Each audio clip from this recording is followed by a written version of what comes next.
pahinang ito ay para sa planong pangkalusugan para sa paglunas ng matagalang ubo. Makakarating sa planong ito kung ang na-profile na miyembro ng pamilya ay higit sa 10 taong gulang at sumagot ng oo sa tanong kung siya ay inuubo sa nakaraang 2 linggo o higit pa. Mula sa pahina ng Health Use Plan, piliin ang pangalan ng miyembro na gagawa ng planong pangkalusugan.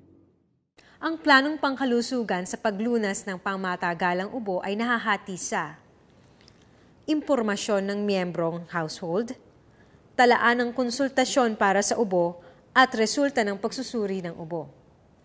Impormasyon tungkol sa miyembro ng household. Dito makikita ang pangalan, kaarawan, kasarian at edad ng miyembrong ginagawa ng planong pangkalusugan. Siguraduhin tama ang impormasyong ito. Kung hindi, kailangang bumalik sa pahina ng profiling para palitan ito. Talaan ng konsultasyon para sa ubo. Itanong sa ini-interview kung siya ay kumonsulta na sa klinik. Piliin at pindutin ang sagot ayon sa sagot ng ini-interview. Kung nagpakonsulta na sa klinik kaugnay ng ubo, pindutin ang oo.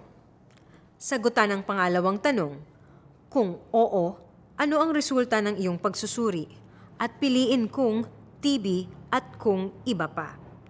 Kung TB, lalabas ang mensaheng ito.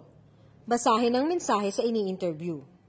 Pumindot sa labas ng screen upang ituloy ang planong pangkalusugan. Kung iba pa, punan ang kahon ng sagot kung ano ang naging resulta ng pagpapakonsulta. Pindutin at ipanood sa ini-interview ang mensahe para sa ubong higit sa 2 linggo at pagkatapos pindutin ang i-save. Kung hindi pa nagpapakonsulta sa klinik kaugnay ng ubo, pindutin ang hindi sa tanong na kumonsulta ka na ba sa klinik kaugnay ng iyong ubo? Lilitaw ang isang mensahe. Basahin ito at ipaliwanag sa ini-interview. Pindutin ang kahon ng petsa ng pagbisita para mailagay ang araw kung kailan magpupunta ang pasyente para magpa-check up. Pagkatapos iset ang petsa ng pagpapakonsulta, pindutin ang i-refer para pumili ng health facility kung saan magpapakonsulta. Pindutin ang mensahe para sa ubong higit sa 2 linggo para maipalabas ang video.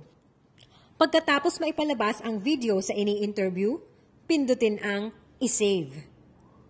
Pagkapindot ng i-save, lalabas ang isang mensahe tungkol sa impormasyon at numero ng health center na pupuntahan ng ini-interview para sa check-up. Iwan ang referral form upang maging gabay sa pagkonsulta sa mga health facility.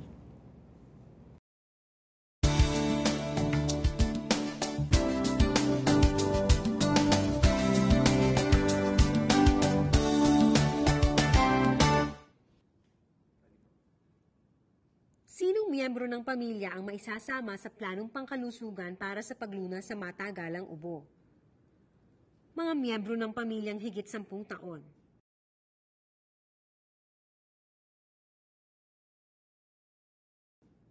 Kung may TB ang miyembro ng pamilya, ano ang lalabas na mensahe? Ito ang lalabas na mensahe.